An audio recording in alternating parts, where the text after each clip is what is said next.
Welcome back, everybody. We're diving into some really interesting stuff today. Ancient Israel, and a story from the Bible. 1 Kings chapter 12, to be exact. We're talking about what happened after King Solomon died, the division of the kingdom.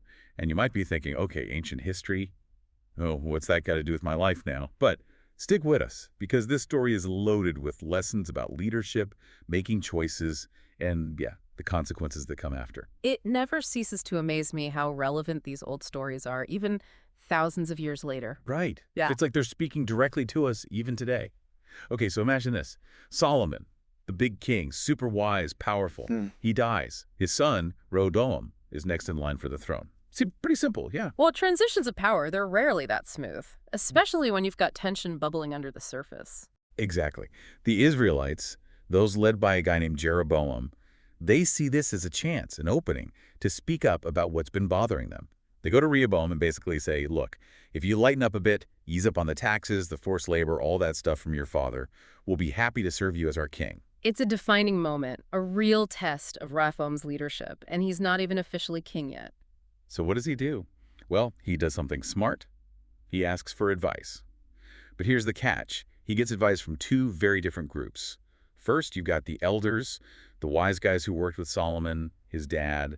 These guys, they've seen it all. They've got experience. They represent that long view, the wisdom that comes with age and seeing how things play out over time. Then you've got Rehoboam's buddies, the younger generation, the ones who grew up with him, ambitious bunch, eager to make their mark, and maybe a little impatient too. That youthful energy, right, but maybe not quite the same depth of experience. It's a fascinating situation, all right?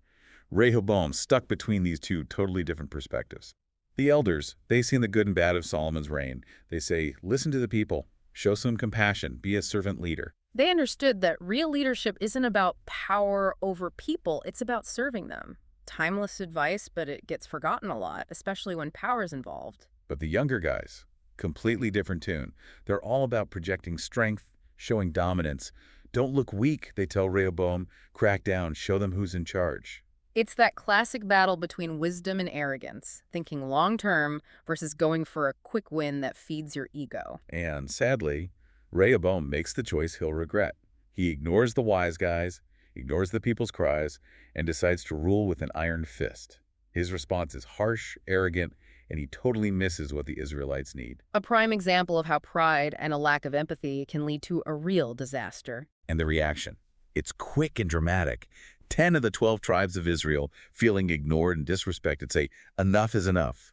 They rebel against Rehoboam, pick Jeroboam as their king, and boom, the kingdom splits in two. Wow. It's amazing how one bad choice can just rip a nation apart. Rehoboam's pride and stubbornness, unbelievable. But now we've got a new leader, Jeroboam. He's running the show in the north, the new kingdom of Israel. You'd think he'd learn from Rehoboam's mistakes, right? Yeah, you'd hope so. But it seems like power, even when you get it for the right reasons, it can mess you up. And that's exactly what happens with Jeroboam. Here he is, the guy who stood up for the people, led them away from oppression, and now he's king. And what does he do? He starts feeling a little insecure. He gets worried that if his people keep going down to Jerusalem, which is still Rehoboam's territory for religious stuff, festivals, all that, they might switch sides and go back to Rehoboam. Insecurity breeds fear. And fear, well, it leads to some bad decisions. This is where I just don't get Jeroboam. He won this huge victory, brought 10 tribes together, but his first move is like totally backwards. Instead of focusing on building a strong kingdom, a fair kingdom, he's all about holding on to power no matter what. It's a trap a lot of leaders fall into, even the ones who start out with good intentions. Fear, it just clouds your judgment, and you end up making choices that undermine everything you're trying to build. So what does he do? I mean, this is the guy who just led a rebellion against a king who was seen as out of touch, oppressive, right? But then Jeroboam does something shocking. He sets up new places of worship in his own kingdom. And get this, he puts up 2 golden calves, idols. Talk about a direct violation of everything the Israelites believe, straight up idolatry. And it gets even weirder. He tries to justify it by saying, these golden calves represent the gods who brought them out of Egypt. Hold on. He's rewriting history, like trying to twist their religion to fit his own agenda. Exactly. It's a huge reminder that even the people who start out fighting for the people, they can get corrupted by power. They can twist the truth to get what they want. It really makes you think about what true leadership is, right? It's not just about having the power, it's about doing what's right, even when it's hard, even when it feels like you might lose your grip on things. Absolutely. Jeroboam, he's a cautionary tale, shows us how dangerous it is to let fear and insecurity call the shots. You start compromising your values, even if it seems like it will keep things stable, it can have some really bad consequences down the road. So we've got these two kings, both of them had to make big choices, and both of them chose the wrong path, which led to division, to decline. What can we take away from these stories? Something we can apply to our lives today. Well, first off, it shows how important it is to find good advice. Surround yourself with people who can be honest with you, who can challenge you when you need it. It's like they both had people telling them what to do, but they just picked the advice that sounded best to them. That's it. It's not just about getting advice, it's about recognizing good advice, wise counsel. And that's hard when you let your ego get in the way. Yeah, pride and insecurity were calling the shots for both of them. And that's something we've probably all experienced, right? In our relationships at work, just making everyday choices. How often do we let fear or ego make the decision for us? It's a constant struggle. And these stories, even though they're from so long ago, they're a powerful reminder of what can happen. It's about learning to be humble, being open to hearing different points of view, even when it challenges what we think. And it goes deeper than just asking other people for advice, right? Hmm. It's about finding that wisdom inside yourself, taking a step back, being honest about why you're doing something. Asking yourself, am I doing this because I'm afraid? Or am I really living by my values? That kind of self-reflection, that's crucial because at the end of the day, the most important leadership is leading yourself. It's about recognizing those moments when you're tempted to go for the easy solution, to compromise what you believe in, just like Jeroboam did with those golden calves. It's about choosing the harder path, the one that takes courage, even when it feels risky, even when it seems like nobody else is doing it. These stories, they also teach us something about the impact of our choices. Rehoboam, Jeroboam, their decisions didn't just affect them, they affected everyone around them, their whole nation. And it changed the course of history. It really makes you stop and think, doesn't it?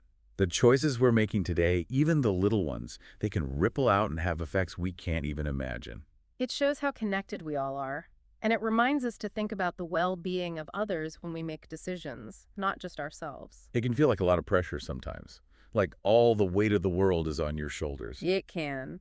But even with all the challenges, all the uncertainty, there's a hopeful message in these stories, too. Even when we mess up, even when it feels like everything is falling apart, there's a bigger plan. You mean even when we make a mess of things, like Rehoboam and Jeroboam, there's still hope? Exactly. The kingdom splitting, that was the result of human choices, sure. But it was also part of a prophecy, a divine plan playing out over time. So even when we can't see the whole picture, even when things seem chaotic or unfair, we can trust that there's a reason. Yes. And that trust can be a source of strength, especially when things are tough. It helps you let go of worry and anxiety knowing you're not alone in your struggles. It reminds us that we don't have to figure everything out on our own, that we can lean on something bigger than ourselves. And at the end of the day, that's what these ancient stories point us towards. Understanding ourselves better, admitting our own limits, and surrendering to a wisdom beyond our own. So as we wrap up this deep dive into 1 Kings chapter 12, I'm thinking about this. What choices are we making today that seem small but could actually have big consequences down the road? And how can we find that wisdom, that courage to make decisions that are good for us and make the world a better place? Thanks for joining us, everyone. And until next time, keep seeking, keep learning, keep the faith,